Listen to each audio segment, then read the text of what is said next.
Apa itu saham? Saya akan menjelaskan secara umumnya aja dulu ya, supaya kalian nggak bingung. Artinya saham itu sendiri adalah surat yang menandakan kepemilikanmu di sebuah perusahaan.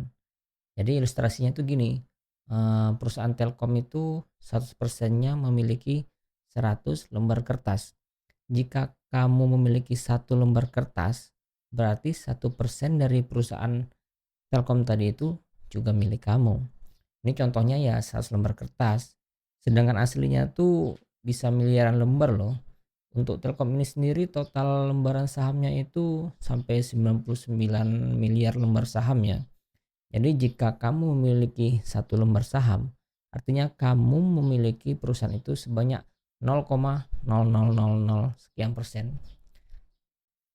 Pasti ada yang bertanya, banyak banget 99 miliar lembar sahamnya. Itu kalau kertas bisa setebal apa coba? Nah, kalau dulu lembar sahamnya itu memang asli dalam bentuk kertas ya.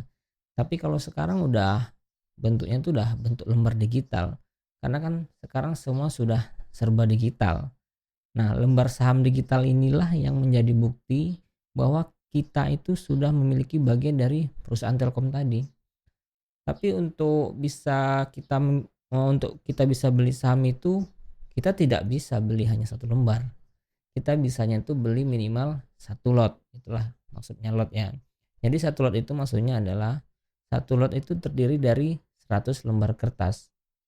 Jika kalian beli 3 lot saham Telkom, berarti artinya kalian beli 3 dikali 100 lembar kertas atau lembar saham ya. Jadi totalnya adalah 300 lembar saham.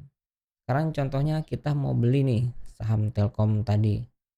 Kita search aja di Google harga saham Telkom berapa. Kalau saat ini penutupan harga tadi saya cek, harga saham Telkom adalah Rp4.160 ya per tanggal 17 Februari 2024. Ingat ya, ini harga per lembarnya. Jika kamu beli satu lot, artinya kamu beli 100 lembar saham. Berarti totalnya 416.000. Karena tadi kita mau beli 3 lot, berarti 3 lot dikali 300 lembar saham. Dikali dengan harga saham tadi ya. Maka totalnya menjadi 1,2 juta. Oke, sampai sini udah ngerti kan? Nah, sekarang saya jelaskan lagi sedikit. Semua perusahaan yang masuk ke dalam daftar saham ini adalah semua perusahaan yang terbuka ya. Seperti Telkom ini nama PT-nya yaitu PT Telkom Tbk. Kemudian ada juga yang namanya PT Astra Agro Lestari Tbk. Kemudian PT Unilever Tbk. Kemudian Bank Sentral Asia atau Bank BCA Tbk dan sebagainya. Jadi Tbk ini singkatan dari terbuka ya. Maksudnya PT ini terbuka untuk dimiliki semua orang termasuk kita. Cara memilikinya itu ya dengan membeli lembar sahamnya tadi. Dan untuk penulisan nama PT pun harus disingkat menjadi 4 huruf. Semua PT itu ya menjadi 4 huruf semua. Seperti Telkom tadi disingkat menjadi TLKM. Untuk Astra Glostari disingkat menjadi AALI. Untuk Unilever disingkat menjadi UNVR. Untuk Bank BCA disingkat menjadi BBCA dan sebagainya. Sekarang pertanyaannya itu adalah kenapa sih perusahaan tadi itu kok malah menjual sebagian dari kepemilikannya itu ya, pemilik kayak Telkom tadi. Kenapa sih Telkom itu menjual sebagian kepemilikannya itu untuk umum, untuk publik? Itu alasannya karena mereka atau Telkom tadi membutuhkan dana dari kita, dari masyarakat ya. Ya dana itu salah satunya bisa digunakan untuk menambah cabang lagi di tempat lain. Ya contohnya Telkom tadi nih ya. Telkom ini ingin memperluas jaringannya sampai ke pelosok desa. Nah, untuk menambah jaringan Telkom tadi ini supaya bisa mengembangkan bisnisnya ke desa, dia kan butuh uang nih, butuh uang.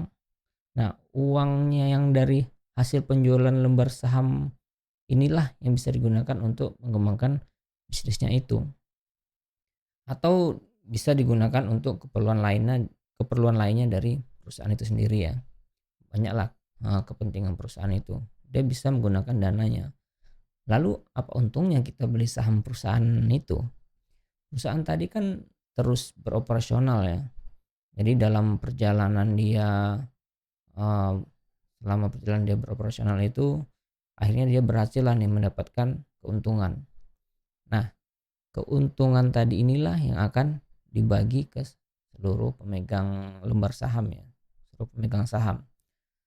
Jadi contohnya karena Telkom sudah mendapatkan keuntungan ya dari perjalanan dia selama setahun, dia mendapatkan keuntungan, akhirnya dibagilah keuntungannya itu ke seluruh pemegang saham ya. Jadi dapatlah nominalnya Rp200 per lembar saham. Keuntungan yang di Rp200 per lembar saham ini itu disebut juga dengan dividen ya. Itulah artinya dividen. Jika kita tadi beli 3 lot kan, kita kan beli 3 lot. Berarti kita akan mendapat bagian 300 lembar saham dikali 200 dividen sama dengan Rp60.000. Atau kita dapat 5% dari harga saham. Harga saham tadi kan 4.160. Karena dapat dividennya Rp200, artinya kita dapat keuntungan 5%. Itu dengan modal segitu ya. Jadi kalau kita ingin mendapatkan dividen yang besar, ya kita harus mempunyai nilai lembar sahamnya yang banyak supaya kita juga mendapatkan keuntungan yang banyak dari dividen ya.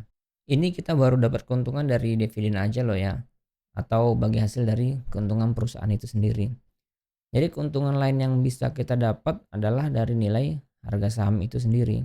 Tadi kan kita beli saham per lembarnya 4.160 ya.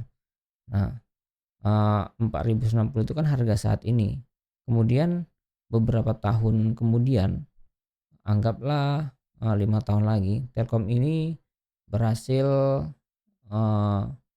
harga sahamnya itu naik ya, karena dia selalu untung, kemudian juga sudah terkenal, sudah bagus bisnisnya, sudah di mata masyarakat sudah mantap lah bisnisnya. Akhirnya kan nilai sahamnya itu akan selalu naik. Nah, anggaplah 5 tahun lagi nilai sahamnya itu menjadi 5.000. Nah, kita tadi kan memiliki 300 lembar saham ya, atau 3 lot. Kita beli di awalnya adalah 4.160. Setelah 5 tahun lagi menjadi 5.000, berarti jika kita jual nanti, kita akan menjual dengan harga 5.000 itu. Berarti kan ada selisih itu, kenaikan harga dari kita awalnya beli 300 lembar dengan harga 4.000 menjadi 5.000. Nah, selisih inilah yang akan menjadi keuntungan dari harga nilai saham itu sendiri ya, keuntungan buat kita 100% ya. Namun risikonya juga ada ya. Jika harga sahamnya itu turun, ya kan, nilai nominal uang kita juga akan ikut turun. Tapi selagi perusahaan itu membagi dividen, kita tetap akan mendapatkan hasil rutin dari dividen tersebut.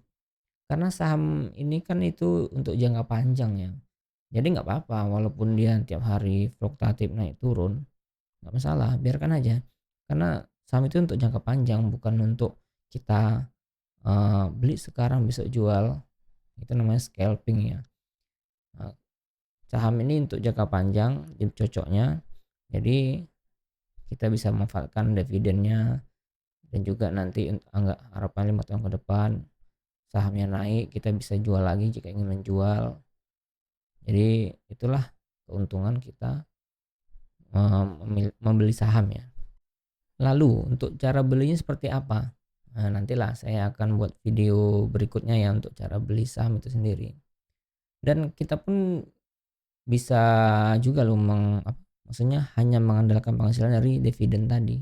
Jadi tanpa kita harus bekerja lagi, atau jika kalian semua ingin memenuhi kebutuhan hidup kalian per bulannya dari dividen, jadi anggaplah kebutuhan kalian itu per bulannya 5 juta. Nah, jika kalian ingin me apa, me memiliki penghasilan 5 juta per bulan hanya dari dividen, tidak ngapa-ngapain ini, hanya 5 juta dari dividen saja, itu bisa terpenuhi. Ya, anggaplah 5 juta ini sudah terpenuhi dari dividen. Kemudian kita, supaya nggak mungkin lah kita nganggur ya kan, pasti kita juga pengen punya ada aktivitas. Jadi ya kita kerjalah nih, kerja sampingan, apakah mau jualan atau nggak mau kerja juga nggak apa-apa, karena kita dari dividen bisa dapat memenuhi kebutuhan kita 5 juta per bulan. Nah, itu caranya gimana? Itu ada. Nanti saya jelaskan lah di video selanjutnya gimana cara memanfaatkan dividen itu untuk sebagai kebutuhan bulanan kita ya. Oke, sampai jumpa di next video. Terima kasih.